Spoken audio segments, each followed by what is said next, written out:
Good afternoon. Thank you for joining today's webinar. I'm Patrick Gill, the Senior Director of Tax and Financial Policy at the Canadian Chamber of Commerce. The Canadian Chamber established the Canadian Business Resilience Network to bring a vast network of chambers, boards of trade, and other leading business associations together to help Canadian businesses persevere and prosper through COVID-19. This webinar is one of many tools available online from CBRN to support Canadian businesses like you and to foster recovery. Webinars like this are made possible thanks to our many partners, including Desjardins and Grant Thornton. Today's webinar, entitled Navigating Your Business to Recovery, will help you navigate government programs, as well as understand important labor laws during the pandemic, and help you consider some e-commerce and cybersecurity strategies.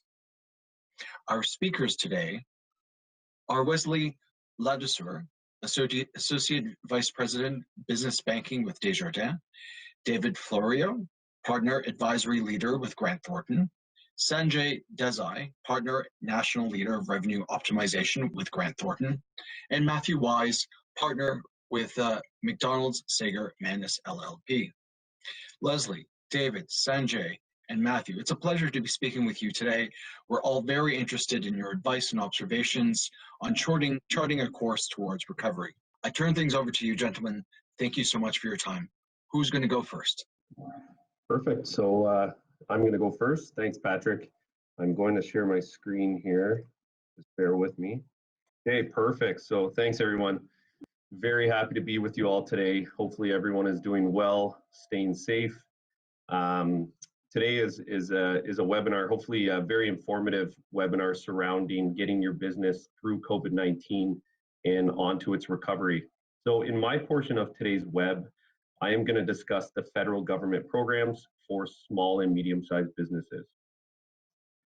So there I am on the screen, and once again, my name is Wes Ladouceur, Associate Vice President, Business Services for Desjardins Ontario Credit Union. I have been with Desjardins now since 2008.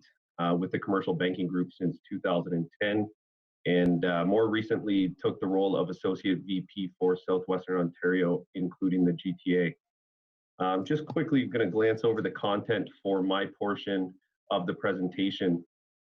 So I wanted to discuss three main government programs. As we know, there have been several programs announced since the beginning of COVID-19.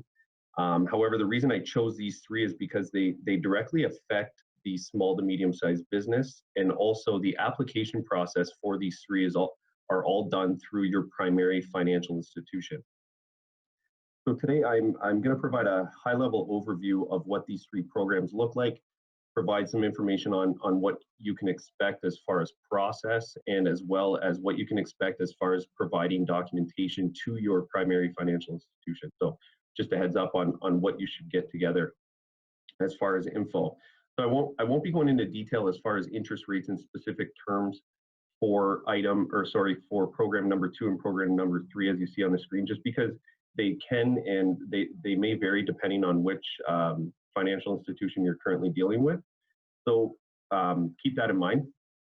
And also a common element that you'll probably get out of my portion is communication with your account manager or your small business advisor.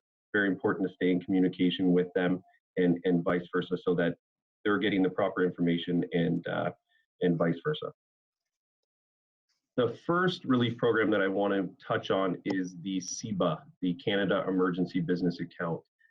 We're probably all familiar with the name because it was one of the first that was launched by the Canadian government. So it is a loan of $40,000. It is interest-free up to December 31st, 2022. So no principal payments are required on the loan until that date. However, if you do make payment of 75% of the loan amount, so $30,000, $10,000 is fully forgivable. Now what happens is, if you have a balance on that loan after that date, it is then flipped into a 3-year term at an interest rate of 5%, and then payable in full no later than December 31st, 2025. As of June 26, 2020, there have been some changes made to the program, and one important change that was made is that of the non-deferrable expense-based portion. So Now businesses, applicants with less than 20,000 in annual payroll in 2019 are eligible to apply. So businesses that are applying, you must have a CRA business number. You must have filed a tax return in 2018 and 2019. And you must also have non-deferrable expenses in the range of 40,000 to 1.5 million. Now, some examples of non-deferrable expenses include rent payment, utility payments, property taxes, and so on. You'll see here that the CEBA process, I've split it up into two. So if your business payroll is between the 20,000 and 1.5 million in 2019, it is an application administered through your primary financial institution. In almost all cases, it's an application process that is completed online through the online banking platform. A document that you want to have at your disposal is the T4 summary for 2019. That document will have your employer number and will also have the wages paid in 2019. And that's very important because you will have to input that information into the application. Now, part two is if your payroll is lower than 20,000. So that is the change that was made at the end of June. It is a two-step process. So the first step is you do initiate the application through your online banking platform of your primary financial institution. They're going to do a verification to make sure that your account was open with them prior to March 1st, 2020, and that it is in fact your primary bank account. If favorable, they will then direct you to step two. Step two is a submission of documentation, which is done through the CEBA website. I will show you what it looks like on the next slide. But essentially, you're providing your supporting documentation through that website. Now, some information that you should have at your disposal is the name of your primary financial institution, your 9-digit CRA business number, and copies of lease agreements, copies of invoices to prove your non-deferrable expenses for 2020. Now, keep in mind, this portion here is if your payroll is lower than 20,000, that process can take up to 15 business days to receive funding if favorable. So just bear that in mind. So again, here's an idea of what the step two of that process will look like. So this is the actual upload website where you're going to upload your documentation. And that's why I mentioned, make sure you know the name of your financial institution and have your CRA business number handy. That is step one, and then it'll be step two. Step three is basically providing the info so that the government can do their audit and verification of your documents. So I just wanted to show you what it looks like. The second relief program is the BCAP loan guarantee program through EDC in partnership with your financial institution. So this is a partnership between EDC and your FI to allow companies affected by COVID-19 access to credit. So this is a loan guarantee, and it's really a shared risk initiative between EDC and your primary FI so that they can provide lending facilities for companies to sustain operations and also to recover from the crisis. So loans can go up to 6.25 million. Some important criteria and characteristics of this loan guarantee. So the loan is specific for businesses that have been affected by COVID-19. And they were prior, they were financially stable and viable. If your business has experienced some revenue growth, which is a possibility throughout COVID-19, this is not the right program. There are other programs in partnership with Export Development Canada, but this isn't the right fit. So a good thing to note here too is that export sales are not required for this loan guarantee.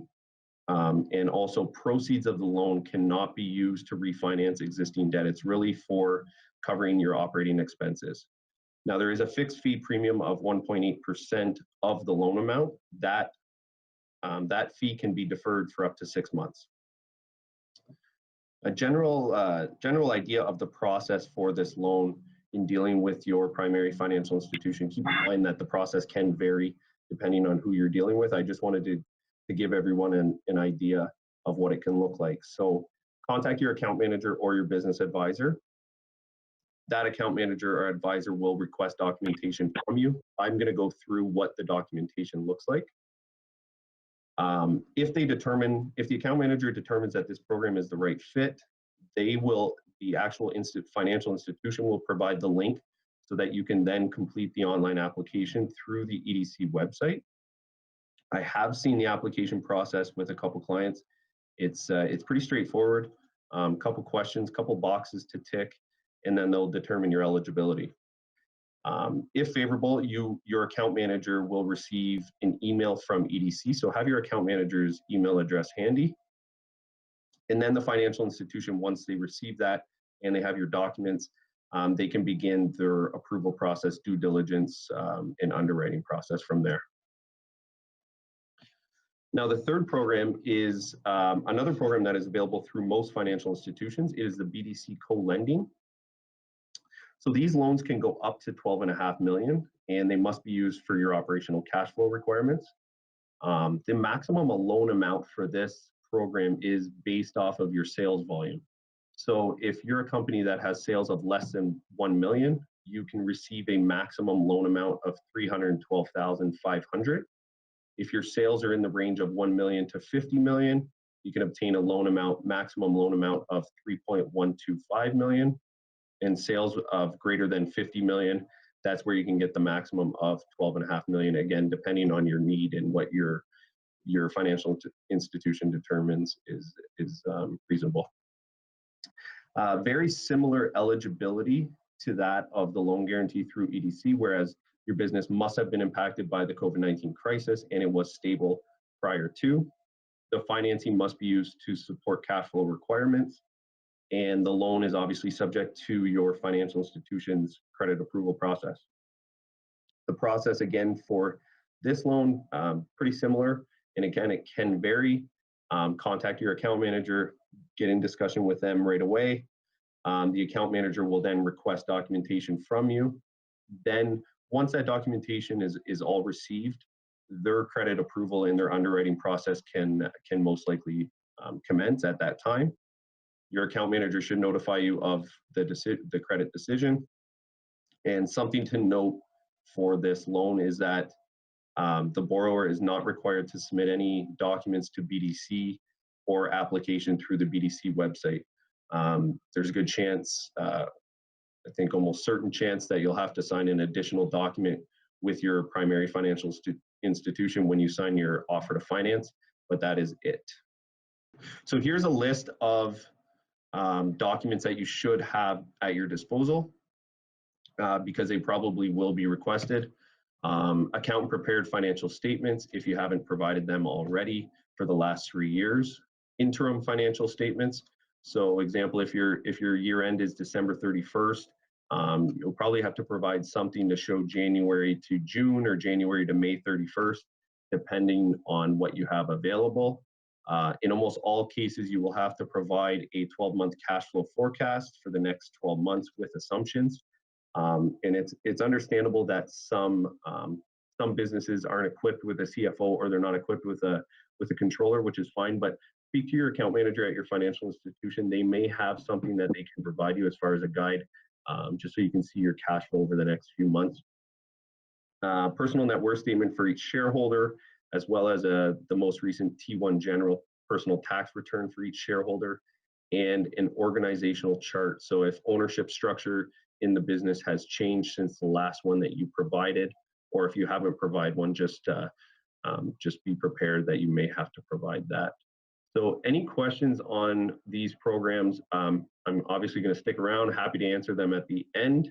But for now, I will pass it on to my presenting colleagues, Sanjay and David. Great. So today, actually, we're presenting on online effectiveness for competitive advantage and resilience. What does that really mean? Right now, I think businesses are having to get more online for doing business, and that presents opportunities for competitiveness.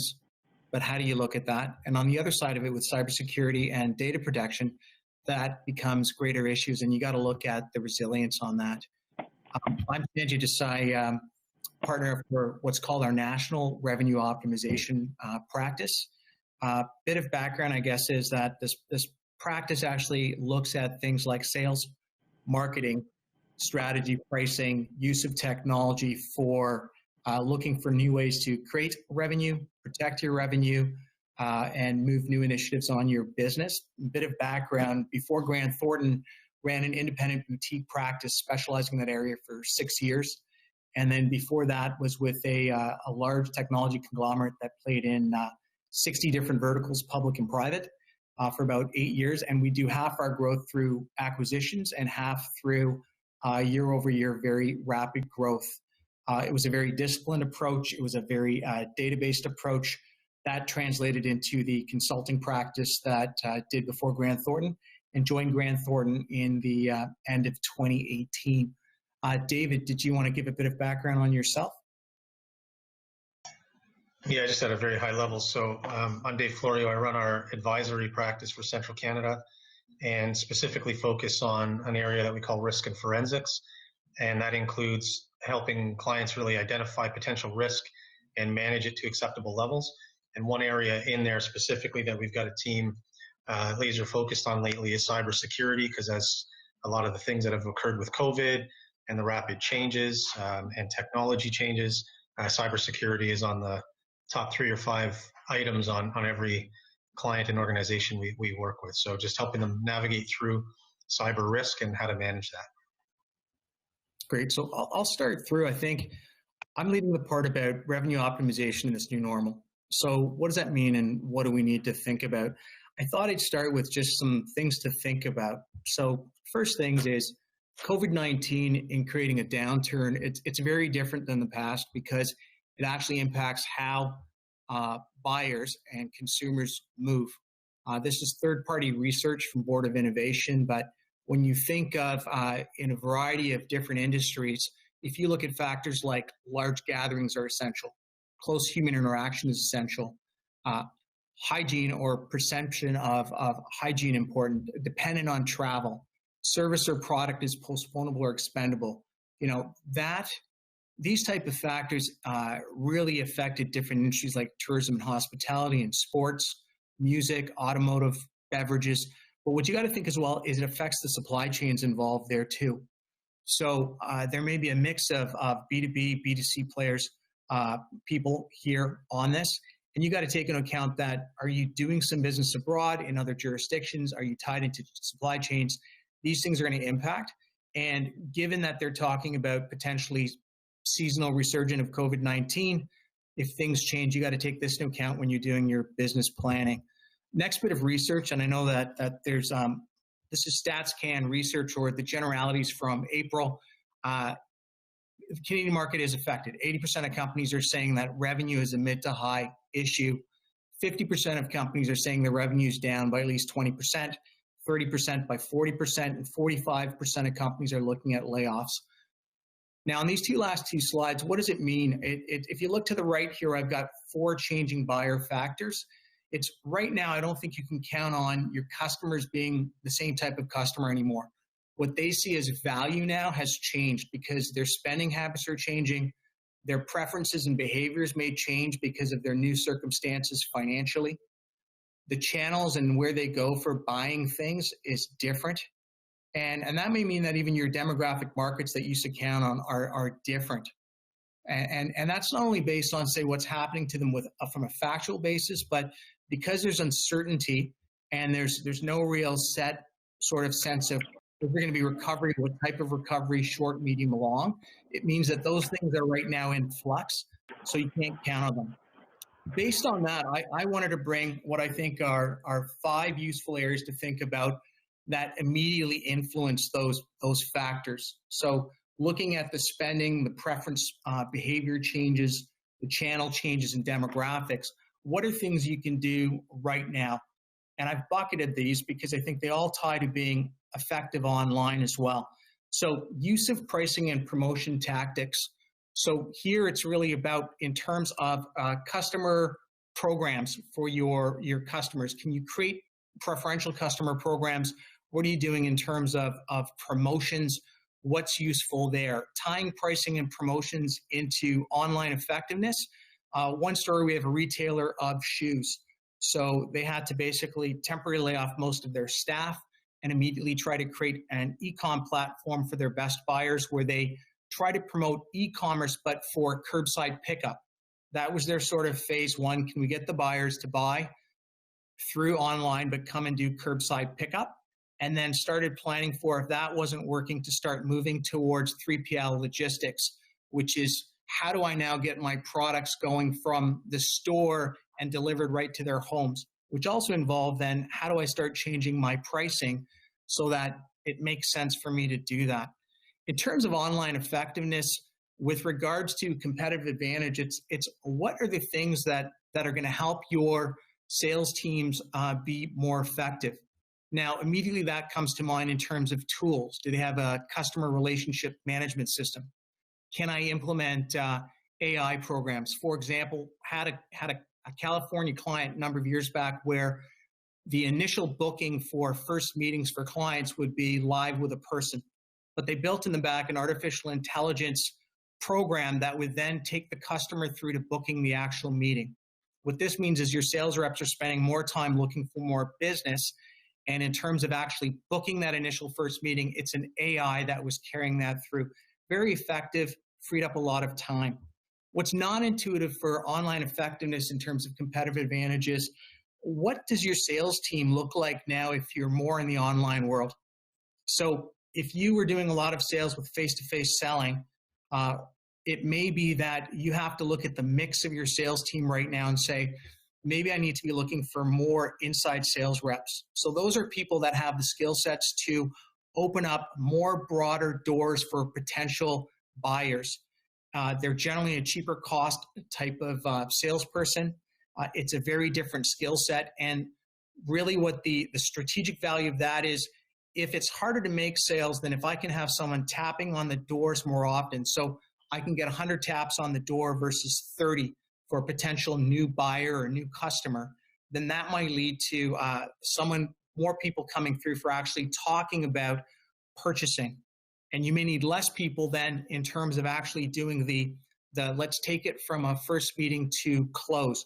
And it's something you got to think about with online effectiveness. What's my selling organization look like? If you're on a B2B front as well, it may be that you need to start looking at, do I have the right people for creating more strategic partnerships? And for doing that, what do I need to create to make that effective? For online effectiveness, one thing to consider looking at is market sizing tools. So there are a number of different tools out there where you can map to your effective customer base and then start looking at data to find out where are all these other types of similar clients? Where are they located? Are they in my addressable market? And then you can start finding them and reaching them. The third bucket I talk about is insight on customer and market change. Really what that means is you have to sit back and do some thinking about who were my best customers. And then in terms of them, what am I doing to figure out what they're thinking? So are you reaching out to your customers and really mapping out what is happening to them? How are they impacted? How's their spending change? And from what you're providing, do they still need that? Do they need modifications on what that is? Are there other things you can bring to them that it's quick for you to pivot your business and start doing that? That requires a methodological approach to insight on your customers. So it can't be something you're doing sporadically, but you got to be tracking that on a regular basis. The last two buckets, sales productivity and marketing efficiency, it really comes down to in terms of your sales team, including yourself, and in terms of your marketing team, are they doing the highest, best value things for winning now?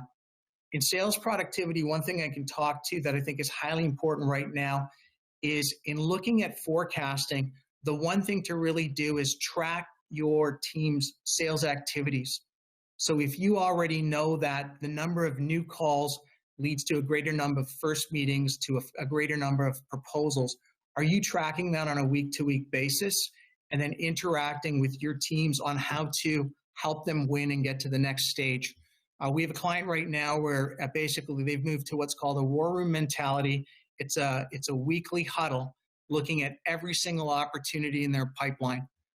If you're in a B2C side, it's looking at every single potential sale or what happened in the last week and understand what's working on deals and what's not working.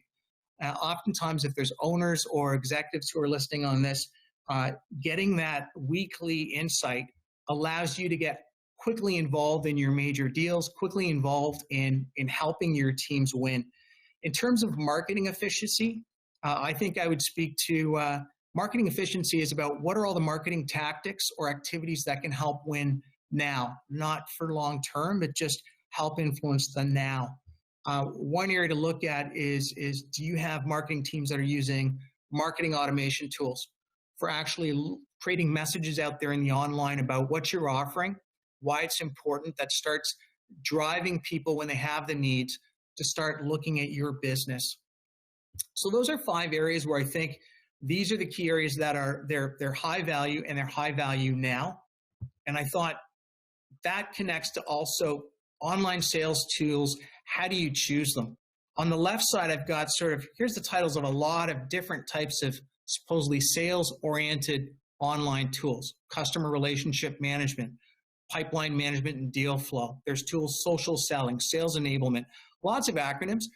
The one thing right now there's also risk is there's going to be a lot of technology players that are bringing you a huge array of different types of sales technologies. And every single one of them is going to be telling you, this is going to help you through COVID-19. This is going to change your world. I think that it can become a bewildering risk for businesses in terms of getting oversold on something that may not have value. I think one way to look at it is to look back at those 5 tactics, which I've put on the right. When you're evaluating those technologies, you got to put them through a bit of a diligence on these 5 factors. Will these tools help my use of pricing and promotion tactics? For online effectiveness for my team, what my team needs to do in the online world, will that tool help? And then for marketing efficiency or for sales productivity, is that something here and now is going to really help those teams win? And or is it something that is going to give me a material difference in insight on my customers and the market changes? I think those are good questions that can help you evaluate what are a lot of different choices out there for different supposedly game-changing sales technologies. The last thing that isn't here is you always got to relate it to your budget.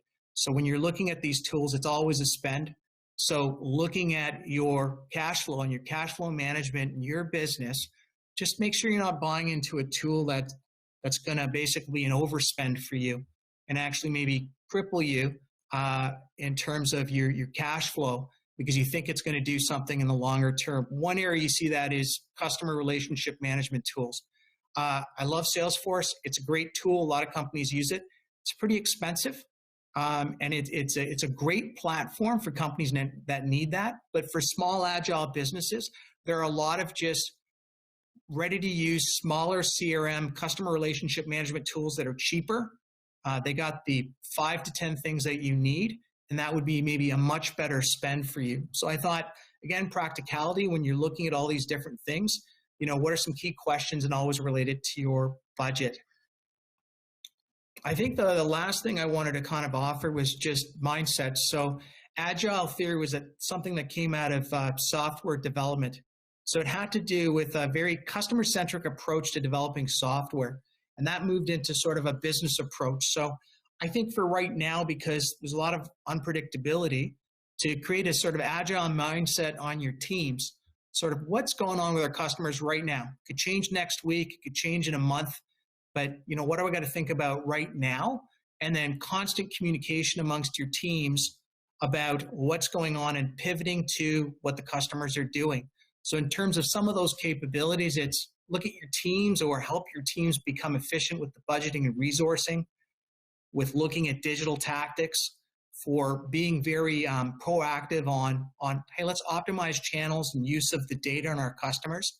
And while they're adapting for right now, they're still thinking about, well, when more information becomes available, let's have good conversations about what's our long-term planning for navigating through this, but having a bit of a sense of eventually where we're going to get out of it.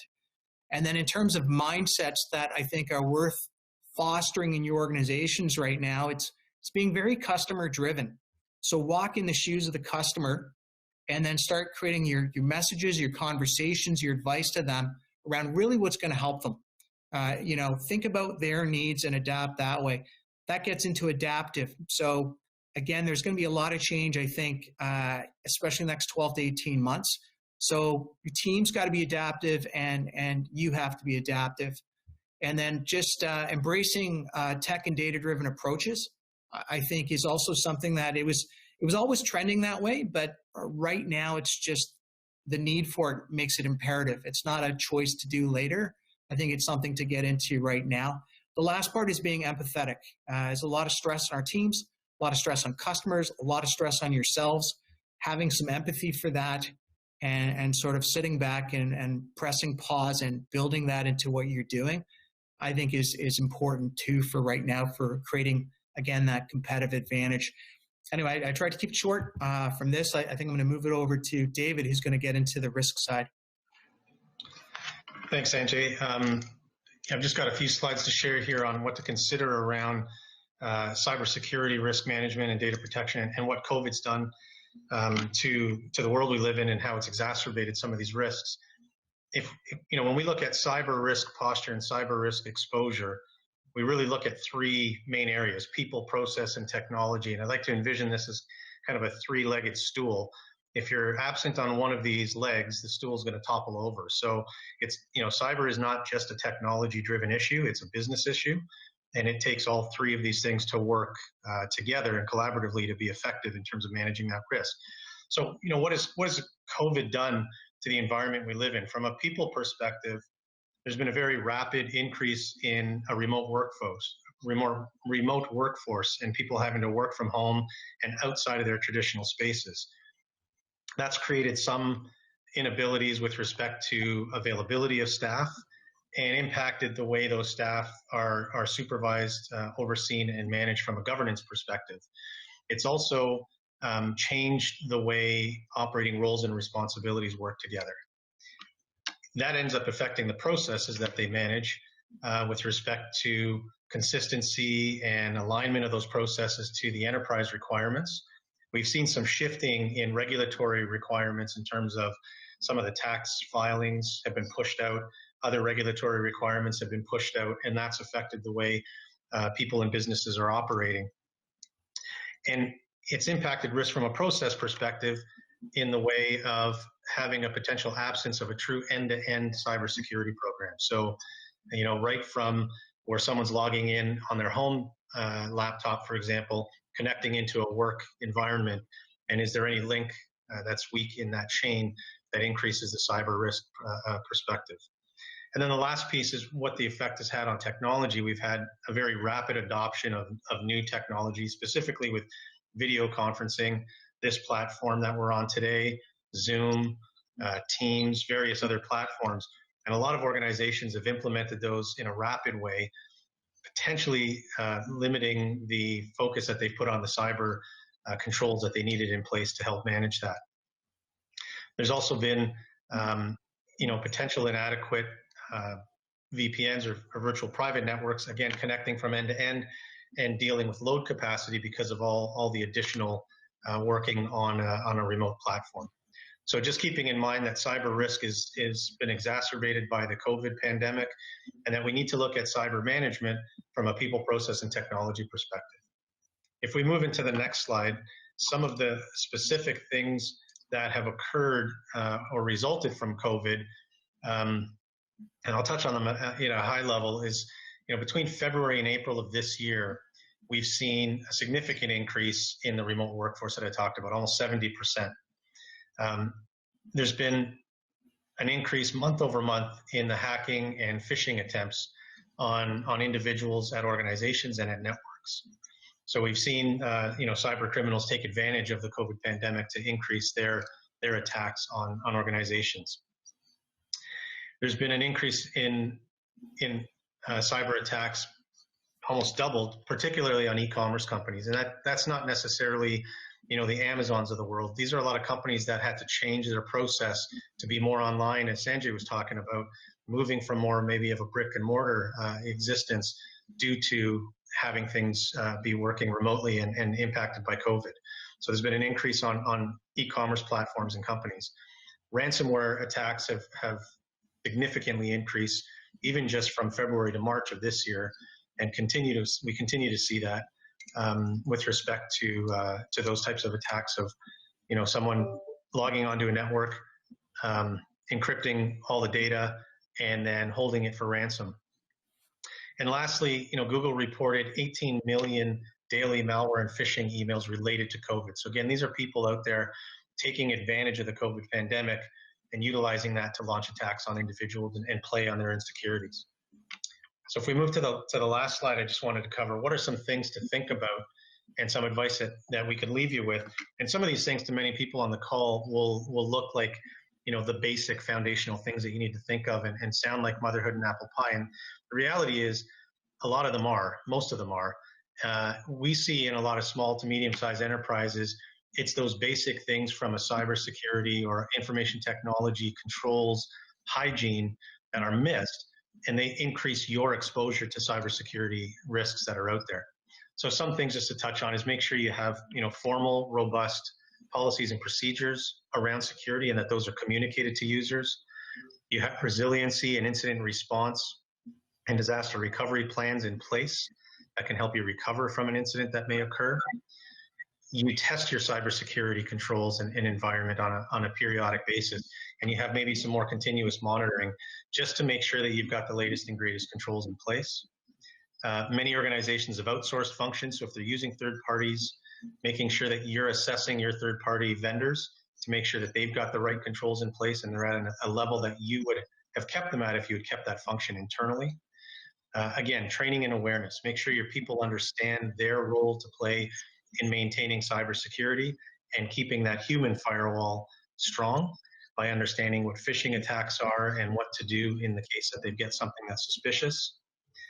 Making sure that your technology is up to date and patches are applied, and that you've got the right end-to-end point security in place due to the remote workforce. So those just are some things we wanted to leave with you in terms of how COVID's affected the cybersecurity risk landscape and some things that organizations should keep in mind in terms of maintaining the foundation. So thank you, David and Sanjay and Wes. My name is Matthew Wise. I am a partner at a firm in downtown Toronto called McDonald Sager Manus. I head up the employment law department there. And I'm going to be speaking briefly today about some of the steps that the government has taken to somewhat cushion the blow of COVID. I act for both sides, employees and employers, but I primarily act for employers. And I can't tell you how many calls I fielded over the last 4, 5, 6 months since COVID started, dealing with the question of my revenues are going down. How do I manage my employees? How do I keep them on the payroll? How do I lay them off? So the government has done a few things, which in my view are somewhat helpful. They provided wage subsidies, as we know, to certain employers to, as I mentioned, cushion the blow of COVID and allow the doors to stay open and to avoid layoffs or terminations where at all possible. Where layoffs or terminations are not possible, the government has put into place a system whereby employers can go on job-protected leave of absence with some or all of that income subsidized by the government. So what does that mean? That means that, and I'm just skipping ahead, that one of the options available to an employer is that they can place an employee on temporary layoff. This is a job-protected leave of absence for the employee, and it simply converts them from being on the employer's payroll, essentially puts them on the government's payroll. Prior to COVID, a layoff was allowed for up to 13 weeks. And if that employee was not recalled after 13 weeks, they are deemed to have been terminated and can seek the various termination and severance rights that the province affords them, which in some cases, as I suspect some of you know, can be quite onerous and significant. But what the government has done is effectively extended that 13-week period such that an employee who was laid off after March 1st, being when COVID technically started, can remain on a leave of absence, which is now called an infectious disease leave of absence, until 6 weeks after the government declares an end to the emergency declaration.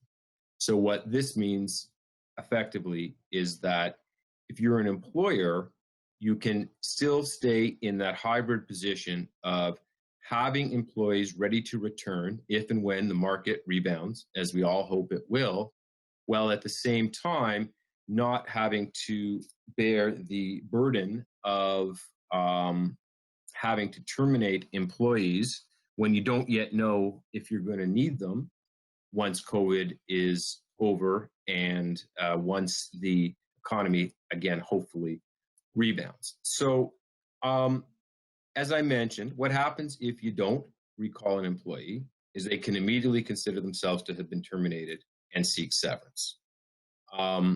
If you're looking at the slide there, that speaks to the amendments to the ESA, which essentially say, as I mentioned, that you can essentially take someone off your payroll and they can apply for the various government reliefs.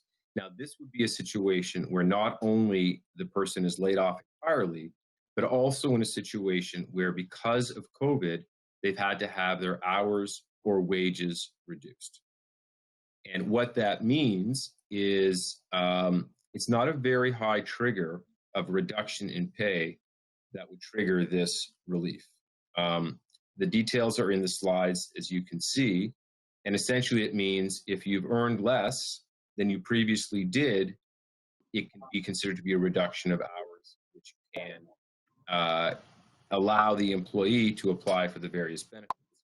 What it used to mean, and what's very important, and what I'm sure a number of employers who are listening today have considered is, my revenues are down. How do I cut my payroll temporarily so that I can keep the doors open? And the amendments to the ESA have somewhat solved that problem, because what it used to be is if you cut an employee's salary by 10, 15, 20%, it's considered to be what's known as a constructive dismissal, which means that for all intent and purposes, the employee has been fired and they can seek their severance. What the government has done, and what I expect the courts will do once they reopen and these issues are litigated, will be to give more flexibility to employers to manage their affairs. In other words, a wage reduction of 15%, which may have been fatal to the employer 15 months ago, today would likely be given a lot more sympathy from a court and likely would not trigger a constructive dismissal. However, we don't yet know because none of these cases have been litigated. So I think I'll leave it there as it pertains to layoffs and terminations. And of course, if there's any questions, we can circle back at the end. I won't go into too much detail of what the various government programs are. I know that Wes has touched on a few of them. The two that most of the people listening have probably heard about is the CERB and the wage subsidy. The CERB is available to those who have reduced hours, as I mentioned earlier. Employees can collect these CERB benefits if they're working reduced hours due to COVID and they earn less than $1,000 a month as a result. If they refuse to work, this may result in an employee being disqualified from receiving CERB. This is important because a lot of the editorials that have come out of this is people, a lot of times employees are better off on the CERB than they are returning to work. My view on that is if the workplace is reasonably safe and there is sufficient work to recall the employee and the employee refuses to return, then I think the employer can take a bit of more of a hardline approach in terms of forcing them to come back. We don't yet know, again, how the courts will treat something like that, but my view is the courts will be somewhat sympathetic to employers, which is not something that they usually are. We also know a little bit about the wage subsidy. This is designed to help employers maintain as many people on their payroll as possible. The rules are somewhat technical and probably would require the assistance of an accountant to determine whether or not revenues have dropped significantly enough to qualify for that wage subsidy. But I do know that it has been taken advantage of by a large number of employers in the province and seems to be working relatively well in terms of allowing employers to keep the doors open and keep as many people off of CERB and EI as might otherwise be the case. One of the other topics that I wanted to touch on today, as Toronto, from what I understand, is getting closer to entering phase 3 on Friday, and from what I understand, the entire city only had 6 new cases today, which is quite something to be happy about. So a lot of us are going to be faced, a lot of us employers are going to be faced with the scenario where we need to make some decisions about when, if, or how to reopen the office and what to do with certain employees who may or may not be comfortable with returning to work. A lot of the points that you'll see in these slides are somewhat self-explanatory. You'll see here things like promote physical distancing, limit the number of people entering the workforce, keep the doors open, have people use their own pens, pencils, rulers, staplers, have floor markers, may even consider a staggered return to work. Have some people come in on Mondays and Tuesdays, have other people come in on Thursdays and Fridays. I've even counseled employers who are now doing half the office comes in one week, the other half comes in the following week, and they have one Friday a month where they have everyone in the office at appropriate physical distancing just so they can have a meeting and see everyone's face. So the question is, what do I need to do to reopen the office? And the answer is take the necessary steps to ensure that your office is as reasonably compliant with the various somewhat common sense rules that have been put in place with respect to physical distancing. You want to consider what parts of the workplace can be opened, who employees may have come in contact with, and ensure that notice is provided to all employees. This is in an instance where you have an employee who's come down with COVID. The Human Rights Tribunal has put out a bulletin which essentially says you can do temperature checks, but you must, and you can ask personal medical information, but you must ensure that the employee's privacy is protected. The next slide that you see there is employees at risk. And this is a situation that I have encountered almost on a daily basis. And it's a situation where certain employees don't want to return to work because of pre-existing health conditions. And the question is, for the employer is, can this particular employee work from home? If they work in a law office, they probably can. If they drive a bus or a truck, they probably can't. If working from home is not possible, can workplace accommodations be made for these employees to minimize contact with others? And or is there a short-term or long-term disability benefits in place that the employee can qualify for? All of this is a long way of saying that we need as employers to be extremely careful with employees who express concern about returning to work. The employer must take all reasonable steps to ensure that the workplace is compliant with the various guidelines put out by the government, as I mentioned before. They also have to make sure that if there is a situation where the employer becomes aware of a pre-existing condition or some other concern, that certain steps are taken to ensure that that employee is accommodated. I expect a huge run of human rights complaints to be filed over the coming months on this particular issue. And we don't yet know how the tribunal or the courts will deal with it. The prevailing suggestion or thought in the employment law bar is that if the employee cannot reasonably do their job from home and the employer workplace is compliant and that employer requests that the employee return to work, the employee likely has a positive obligation to return to work. The flip side is, if they can reasonably work from home and have expressed a discomfort for a legitimate health reason, my view is the employer should err on the side of caution and accommodate that particular employee by allowing them to work from home, at least in the short term. We obviously don't know what the coming months are going to hold as it pertains to COVID. All we can do is take the precautions that we're aware of now.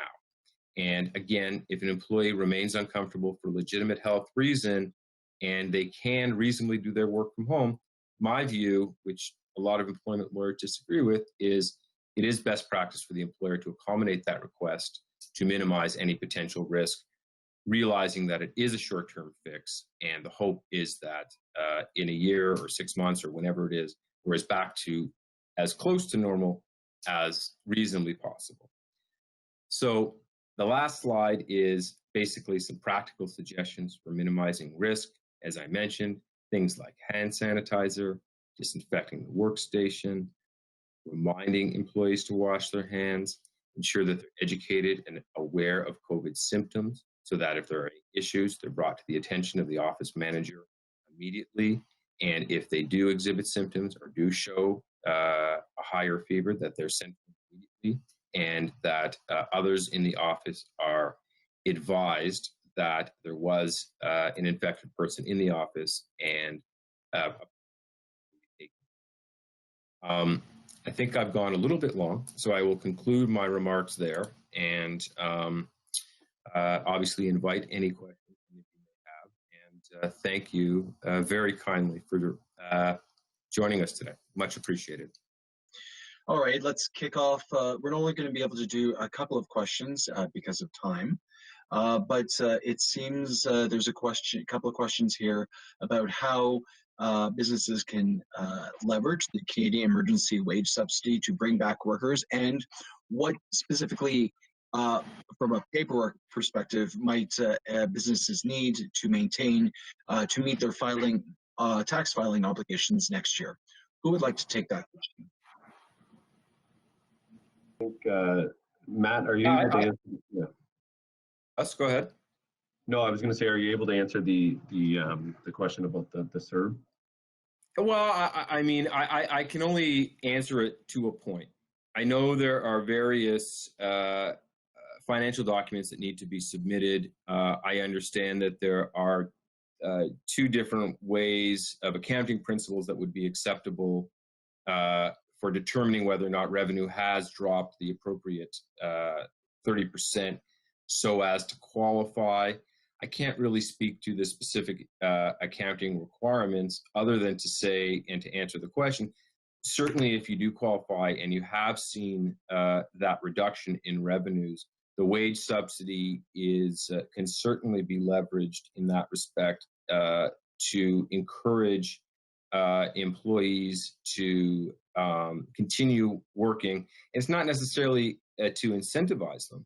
It's to essentially keep them from working and keep them off of the CERB or the EI, because the money from the government is coming to the employer so that they can pay these wages, so that they can keep their employees, so as not to put them on the EI or CERB train. And from an incentive standpoint, obviously, the more employees you have working with a significant portion of their salary being covered by the government, the better chance the employer has of getting back to some semblance of normal, simply because they have more resources at the disposal. They'd rather have the government pay 10 employees to be there and work than the government pay 10 employees to sit at home and collect EI. That would be the advantage of it. But unfortunately, I can't speak to what's necessary in the application process. I know okay, for other then perhaps we're accounting, they usually talk to their accountant about that. Okay, perfect. Great, thank you. Let's two other support navigation questions, maybe for you, Wes. One question on whether a business qualifies for CERCA, the rental program. It seems that they have a mortgage, and would they qualify? And additionally, there's a business who seems to be a startup, who did not have revenue yet as a startup. What supports might they be able to go after, maybe from regional economic development funds? Yeah, there are. It's a good question. There are some programs available. However, support programs directly for startups is a bit harder because it's hard to show the impact of COVID on their business. So, there's a few that we direct them to. There's Futurepreneur Canada, which is something that is used for young entrepreneurs in the range of 18 to 39, I believe. Don't quote me on that, but I think that's the range. Where you can get some mentorship programs, and as well as I believe they provide loans up to the 60,000 range. There's also some local, there's community futures that are available as well. Things that you can look at in partnership with your primary financial institution again. And then there's also the Canadian Small Business Financing Program, depending on what you want to do. If it's to purchase equipment, there's that option as well. And your first question was in regards to which program again? Sorry, Patrick. The CERCA? That's the rental assistance program. So that is specific to property owners that have given their tenants, some break on rent. If you are an owner-occupied building, you may want to look into potentially the loan guarantee with EDC, so that it can fund your operating company. So here's an interesting question. Any advice? So we know that a lot of business formations are happening now. Any advice on businesses looking to start up? Where might they go for resources? Again, for startups, you know what? There's a list of a lot of local, like I said, the community futures, the Canadian Small Business Financing Program. I don't mind providing the information afterwards. It's something that I got to look up because there are quite a few. There's also some provincial programs for startups as well that you can research online. But I don't mind sending an email with some of the links so that they can get the information.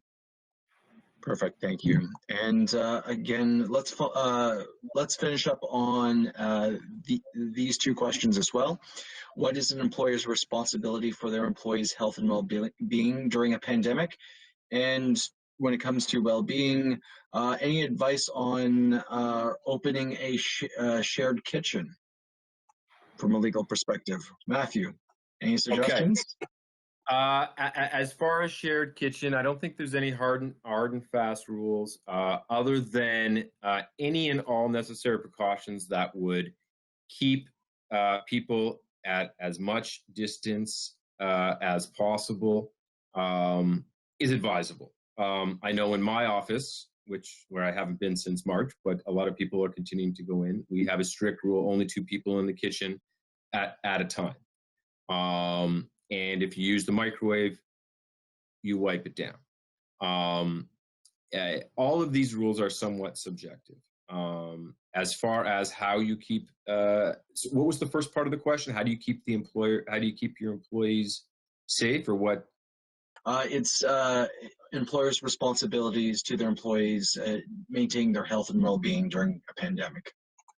Their responsibility is to take any and all necessary steps, and I would suggest that they take any and all necessary steps and then take 10 more steps to ensure that anything remotely, from a common sense standpoint, that you can think of that would reduce exposure and keep social distancing at a maximum would be advisable. And again, if that means certain rules about everyone uses as simple as everyone uses their own pen and their own stapler. If you have to go to, if you have to leave the office, we leave all the doors in our office open during the day. So there's less handles being touched and people can just use their shoulder. Staggered work schedules are something that is being done a lot in terms of 1 week on, 1 week off, 2 days on, 2 weeks off. Half the office in one day, half the office the other day. Every industry is going to be different in terms of how they do it, but not only for simply the health and welfare of your employees, but obviously from a legal perspective, the last thing you want is a situation where the employer invites the employee to come back to work.